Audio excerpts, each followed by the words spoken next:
Bonelab will change VR forever? This is going to reshape the entire future of virtual reality. This is just simply one of the best games of all time.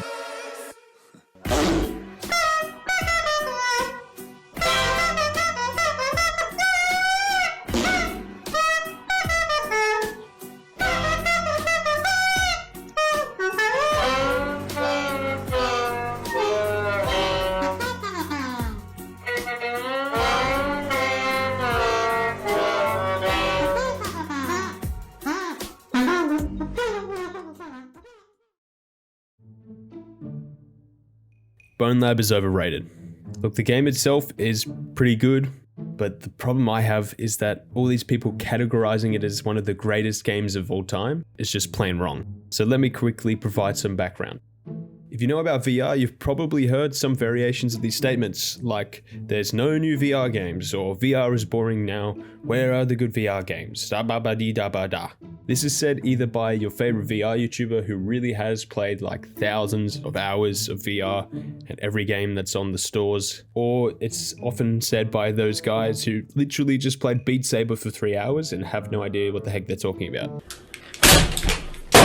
But to all of us in the middle who just play an average amount, we're being misled into this narrative that there's barely any good VR games. So when a spectacular sequel to Boneworks is suddenly announced, everyone claims it's the savior of VR that will change VR forever. So all these people in the middle, like me and you, we think, well, Bonelab, let's fucking buy that. Why should we spend our money on any of the other games there? The problem is that there's so many other games that are honestly better than Bonelab.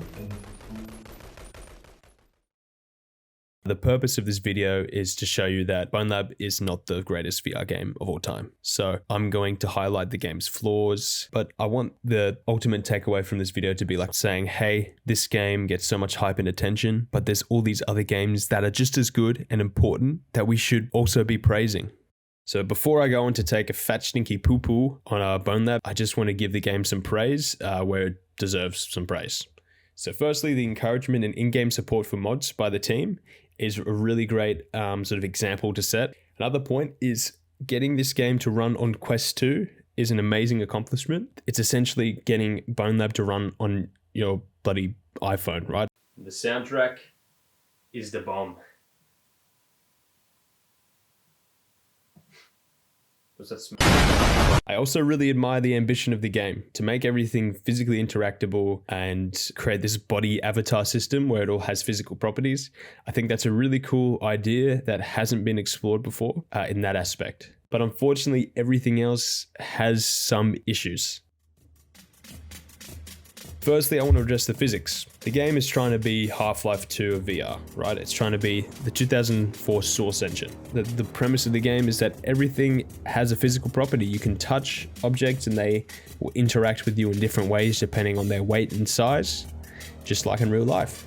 At first, you're like, oh, this is cool. This is like immersive. But then quickly after, this shit happens. Critical!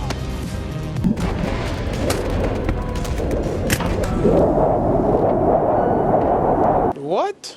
The physics are quickly overshadowed by the glaring problems with body collision. For example, going up ladders, man.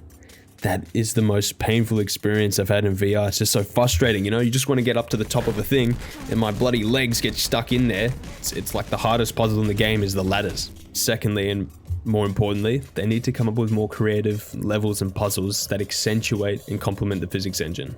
So that brings me right into my next point, which is game design and just the overall campaign experience. The game is trying way too hard to be the Half-Life 2 of VR, like I said. It comes across as like one of those Russian copycat brands, you know? All these enemies just come across as unimaginative.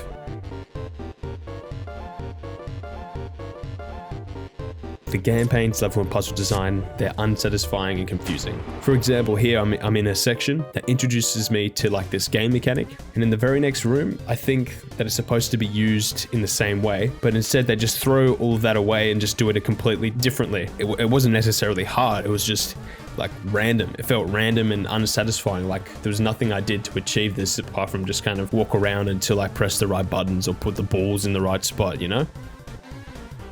So throughout the game, you play as these different avatars, but they don't really link them together in any sort of meaningful way. In one section, you play as this big fat dude who's really strong, punches a bunch of enemies to defend a pole in the middle of the map.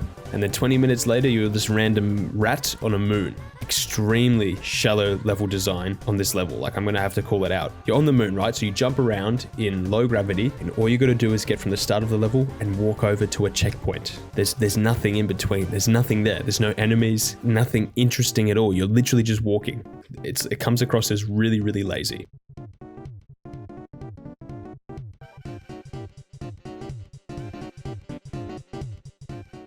Disappointed! You're thrown into this world without any character or world building, and you're shortly greeted in this sort of area that is a copy of Valve's 2016 demo called The Lab. Bit of a coincidence, isn't it? Huh? The story itself feels like this sort of stream of consciousness, right? There's this whole backstory about this sort of dystopian sci-fi plot. The world building is just quite weak and uninteresting, and the surface level story is as bland as white bread. I just could not find it interesting at all. Like, I didn't care. I just forgot about it completely. Look, on the other hand, you've got a game called Into the Radius, which has a similar storytelling approach, but executes it 10 times better than Bonelab. So Into the Radius, if you don't know, is an open world, post-apocalyptic survival game.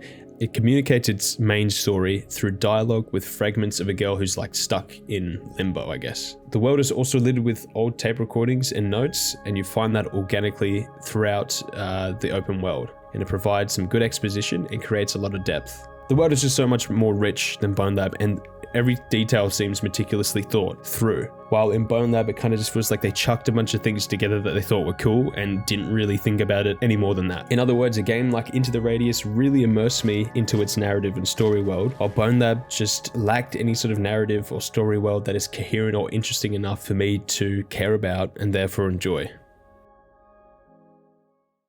Bonelab is more than just its campaign though. It consists of other game modes. I think the highlight of the game really is just the mods and the sandbox mode.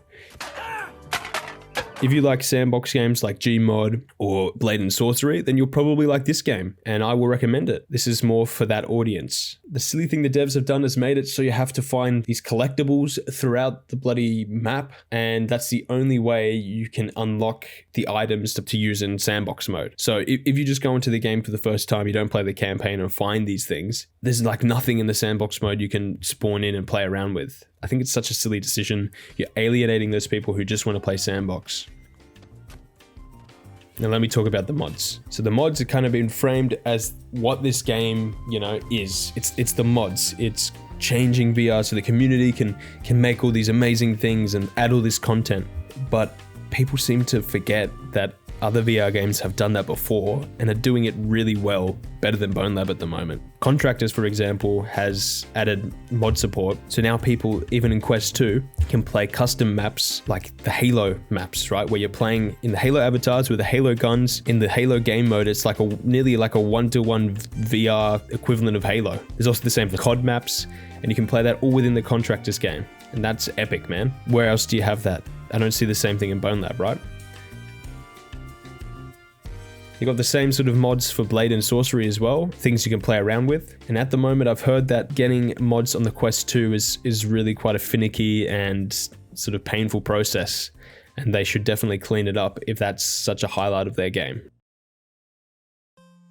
Look, if someone was to come up to me and ask me, what do I think are the greatest VR games of all time? Then I'll think about two main things. Firstly, the immersion, and secondly, the enjoyment. For me, two games come to mind already, Half-Life Alyx and The Walking Dead Saints and Sinners. They have great visuals, level design, world building, writing, and just overall game mechanics that serve the greater game itself and the story and the world that it occupies. And that for me just really gets me into a game and immerses me when all those things are hit on a high level.